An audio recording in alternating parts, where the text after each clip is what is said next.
Esta misma palabra en la historia del siglo XX hace referencia a la matanza de judíos que perpetraron los nazis en toda Europa, desde el 30 de enero de 1933, cuando Hitler asumió el poder en Alemania, hasta el 8 de mayo de 1945, cuando concluyó la Segunda Guerra Mundial en Europa. A lo largo de todos estos años fueron aniquilados sistemáticamente 6 millones de judíos, de entre ellos más de 1,5 millones eran niños. Los nazis estaban obsesionados con la idea de modelar niños alemanes perfectos y también lo estaban desde su siniestra perspectiva con la idea de eliminar a los niños que pudieran corromper la sangre alemana y malograr su plan de forjar superniños. El día 7 de enero de 1945 fue liberado el campo de exterminio de Auschwitz, el más famoso de estos terribles lugares, en el que los nazis llevaron a cabo sus propósitos. Se ha escogido esta misma fecha para conmemorar uno de los momentos más oscuros de la historia de Europa. Conviene que no lo olvidemos. Estos son algunos testimonios que nos dejaron escritos niños judíos de la época. Antes del Holocausto, los niños judíos crecían y se desarrollaban, como cualquier otro niño del mundo, con los mismos intereses y las mismas actividades.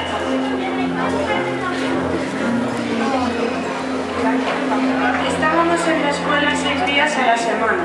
Teníamos una enorme cantidad de tarea para la casa. Pertenecíamos a grupos juveniles. Íbamos a esquiar en el invierno. Jugábamos al tenis en el verano. Yo era una gimnasta y me mantenía en forma. Dora, 12 años, Prado, Polonia. La vida judía en Vilna era vibrante y excitante. Mi niñez fue la típica de los niños judíos en Vilna. En casa me adoraban. Yo amaba mi escuela. Me gustaba mucho leer historia y estudiar arte y literatura. Desde mi más tierna infancia, el teatro fue mi pasión. Sima, 14 años, Polonia. El 30 de enero de 1933, Adolf Hitler asumió el cargo de canciller de Alemania. Prometió a sus conciudadanos que no se habían recuperado de la derrota en la Primera Guerra Mundial la gloria nacional y la prosperidad económica.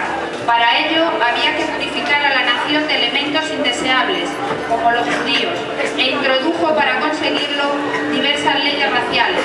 Una de estas leyes fueron las leyes de Nuremberg, publicadas en 1935, en las que se establecía que solo las personas de sangre alemana eran ciudadanos del rey y que los demás tenían una consideración inferior. Alemania, ante todo, era el espíritu que había detrás de toda esta legislación. Desde el momento en que Hitler asumió el poder, yo diría que no ha habido un día que yo caminara hacia la escuela o volviese de ella sin una sensación de miedo en la boca del estómago. Sus 12 años alemanes.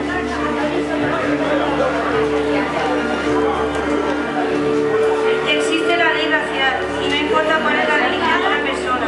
Al principio yo no entendía qué era la ley racial, pero después me di cuenta de que probablemente Hitler lo había inventado.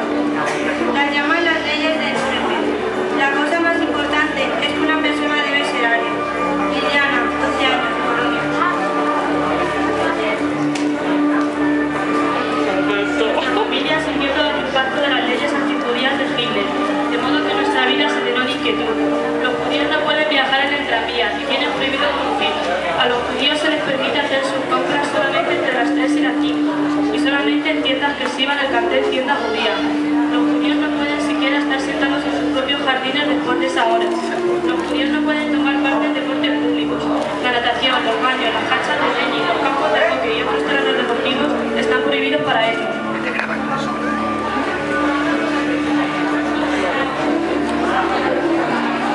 La ley de escuelas. El 25 de abril de 1933, la escuela limitó severamente la asistencia de niños judíos a escuelas alemanas. El 15 de noviembre de 1938 se prohibió que los niños judíos asistieran a las escuelas alemanas. El 30 de junio de 1942 se clausuraron las escuelas judías en Alemania.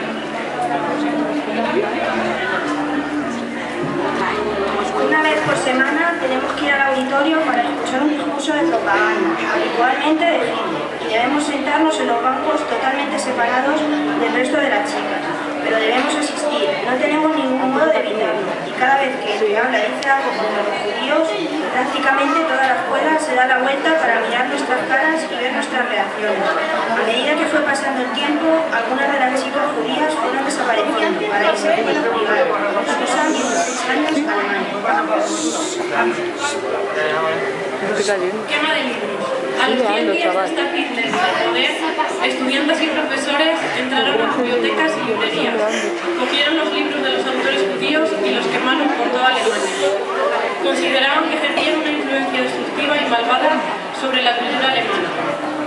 En la noche del 9 de noviembre de 1938 fueron asesinados 92 judíos, 1000 sinagogas fueron incendiadas y más de 7000 comercios de propietarios judíos fueron saqueados y destruidos. Se conoce hasta el momento como la noche de los cristales rotos.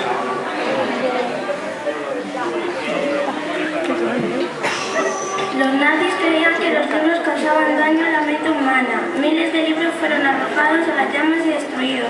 Hanna, 12 años, Polonia.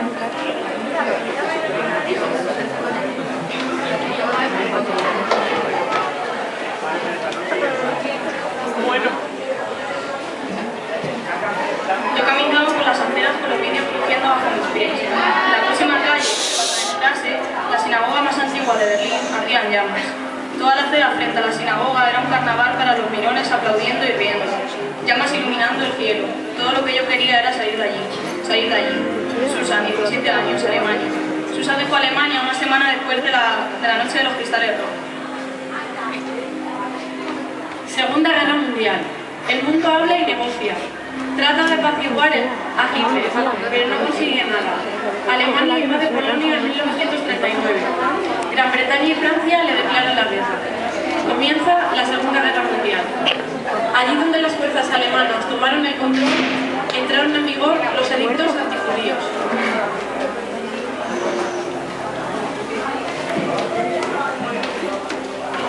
El miedo se apoderó de la ciudad. El sonido pesado de los pasos de las botas de los conquistadores es suficiente para crear la sangre en nuestras venas. Nos inoculan el miedo a la muerte. Familia, a 12 años, Białystok, Polonia.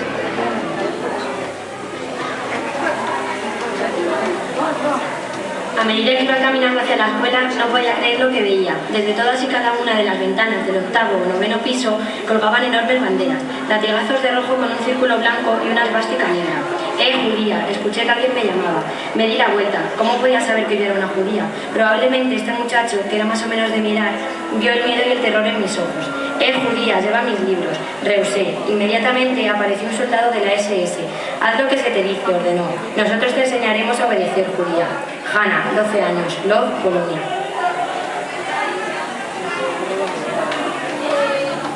Cada día continuaban emitiendo nuevas leyes contra los judíos. Hoy, por ejemplo, se llevaron todos nuestros aparatos domésticos. La máquina de coser, la radio, el teléfono, la aspiradora, la freidora eléctrica, mi cámara fotográfica y mi bicicleta. Agi dijo que debíamos estar felices de que se estuvieran llevando cosas y no gente. Eva, 13 años, Hungría.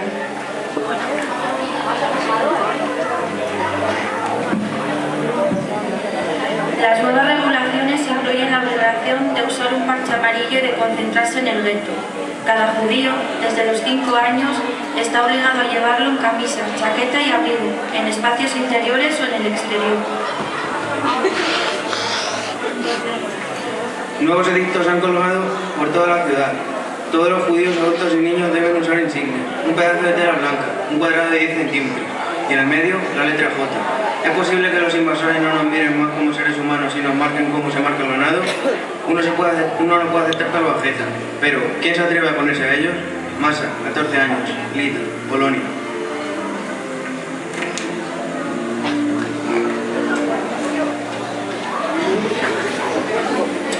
Nos hicieron llevar estrellas amarillas para distinguirnos, haciéndonos una presa fácil de ubicar. Estábamos sujetos a restricciones limitadas y a una constante humillación, y podíamos ser detenidos y registrados en cualquier momento y en cualquier lugar.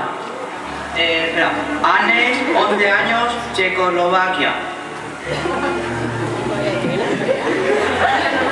En el otoño de 1939, 1939 los nazis comenzaron a establecer guetos en Polonia y más tarde a través de Europa Oriental. El propósito de estos guetos, de los que estaba prohibido salir, era aislar a los judíos del resto de la población y controlarlos con más facilidad.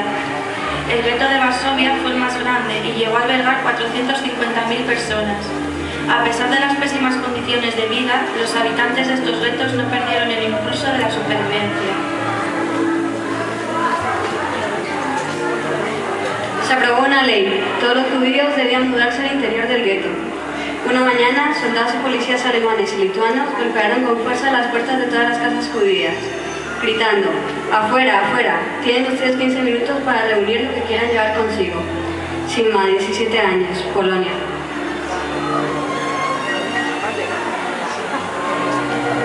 El hambre de conocimiento y de estudio era común a toda la juventud del gueto. Cuando las escuelas se cerraron y dejaron de operar en el gueto, todos los movimientos juveniles iniciaron una amplia gama de actividades culturales, clases, reuniones para celebrar las vísperas de Shabbat y de las festividades, discusiones y grupos de interés, conferencias y estudios en una diversidad de marcos. Se llevaban a cabo en apartamentos privados, desvanes, almacenes, bodegas vacías y cualquier otro lugar verosímil o inverosímil. Seguramente, dada nuestra monstruosa realidad y nuestra lucha diaria por la supervivencia física, actividades como esas nos conceden unas horas benditas de placer espiritual y consuelo emocional.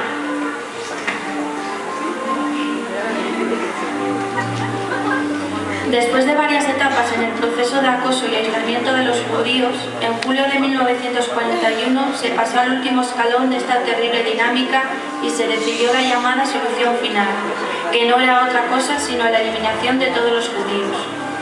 En Berlín, en enero de 1942, se celebró una reunión para coordinar la manera de llevar a cabo esta decisión en los diferentes países europeos.